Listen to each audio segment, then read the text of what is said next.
Et tout de suite, l'édition, le journal de l'émission, présenté en direct live par Pénélope Solette et Maurice Chevalier. Bonsoir. Nous l'avons appris dans l'après-midi, juste en revenant de manger, cette incroyable nouvelle. Jean-Paul Sartre n'est pas mort, il vit actuellement dans le Cantal.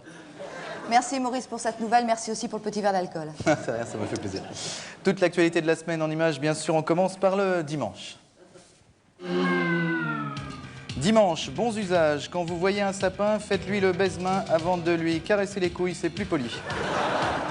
Manipulation génétique, ça avance. Regardez plutôt cet homme, sa trompe commence à pousser. Et dans quelques jours, si tout va bien, on verra peut-être apparaître les défenses.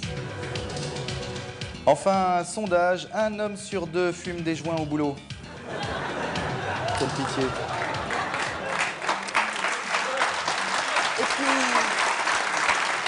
Et puis dimanche c'était Auxerre-Marseille à l'heure de la rediff, juste à 17h. Et comme le football, moi, ça m'en touche une sans bouger l'autre, Maurice, je vous laisse faire. Merci, cela dit, j'y connais pas grand-chose non plus. En résumé, voici ce match donc Auxerre-Marseille. Regardez, voici Caisse Noire qui cherche et qui va trouver 1 million de francs sous la table, qui passe à fausse facture qui tire et garde à vue chez les flics qui se fait encaisser son premier but.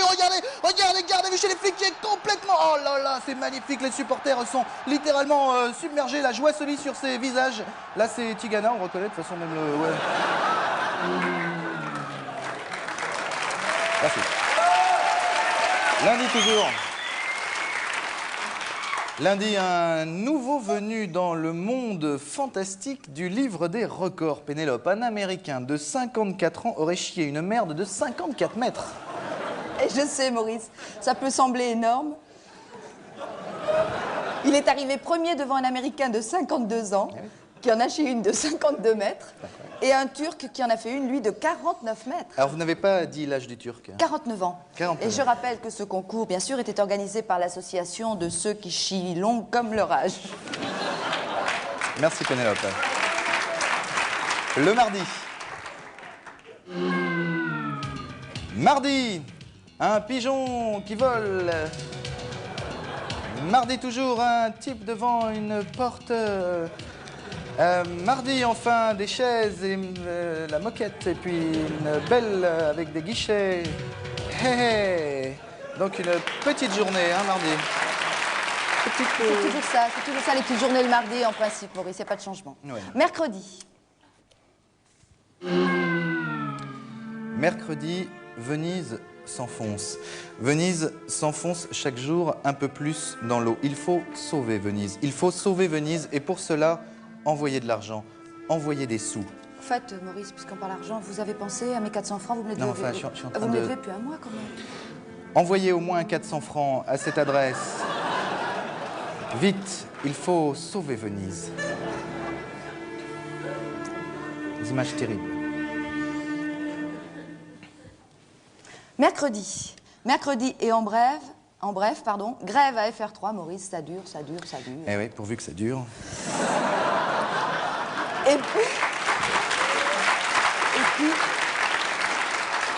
Et puis, il faut signaler que le malheur s'acharne sur les protagonistes de l'affaire Villemain. En effet, le juge Martin a crevé.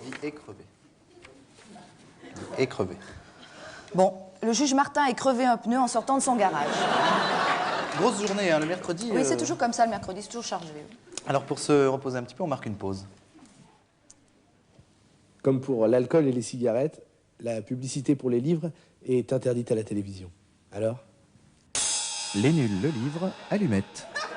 Et puis une pochette d'allumettes, ça fait toujours plaisir. Jeudi, ils sont heureux, vous allez les voir. Ils ont sablé le champagne. Ils n'en revenaient pas d'être là. La joie se lit sur le visage de ces hommes et de ces femmes. Des images réjouissantes de cette arrivée à l'aéroport. C'est vrai que c'est la première fois depuis 6 mois qu'un avion d'Air Inter arrive à l'heure. Très belles images. Et puis jeudi toujours, Pénélope. Oui, souvenez-vous, les petits-enfants roumains abandonnés dans des asiles sans soins, sans de quoi manger, sans rien. On nous en a parlé 2 jours durant la semaine dernière, et puis plus rien. Si on n'en parle plus, Pénélope, c'est que tout est arrangé. C'est simple. Je veux dire, c'est allé si vite, on a eu à peine le temps d'envoyer des sous, et hop, c'était déjà fini. En tout cas, merci la télé. Merci à la télé. Vendredi. Vendredi, c'était le championnat du monde des mecs super soigneux. Regardez cette équipe qui frotte derrière l'aspirateur télécommandé. Michael Hasselborg, l'homme le plus appliqué du monde, va-t-il être aussi soigneux qu'à son habitude? Regardez comme il l'attrape. Oh oui, c'est joli, du travail très très soigné. Bravo Michael Hasselborg. Très, très Bien de beau, skip. Super. Magnifique. Vendredi toujours, et une bonne nouvelle, Maurice, puisque désormais les cartes oranges se vendront par quartier. Ah, bonne nouvelle donc. Passons au samedi. Samedi, et en bref, Bernard Kouchner a apporté du lait aux bébés soviétiques. 20 000 containers et 300 wagons. Aux dernières nouvelles, Ukraine t'aurait très mal au sein. Et puis, en bref, toujours, l'homosexuel, le plus grand du monde, s'est empalé sur un hôtel Mercure. Et alors? Il avait 38,8. L'image de la semaine, Pénélope. Eh bien, l'image de la semaine, Maurice, c'était cet après-midi. Regardez. Et oui, Lech Walesa est venu rendre visite à Les Nuls, l'émission. Vous reconnaissez les bandes jaunes et noires, bien caractéristiques. Il a salué au passage toute l'équipe, Mamar, Claude, tout ça, pas fier, le Lech. Il a même salué, regardez bien, Gabrielle Lazur, déjà prête pour le prochain sketch, méconnaissable. Un petit coup de chapeau quand même à nos maquilleurs. C'est vrai qu'ils ont fait un beau travail. Regardez Gabrielle quand même. On la reconnaît à peine. C'est incroyable. En tout cas, bravo, et bravo surtout à vous, Pénélope. À moi et puis à toute l'équipe, parce que c'est vrai, je ne le rappellerai pas, ce n'est pas un métier que nous exerçons, c'est plus un sacerdoce. Prochaine émission, prochaine émission. Merci à tous, bonsoir.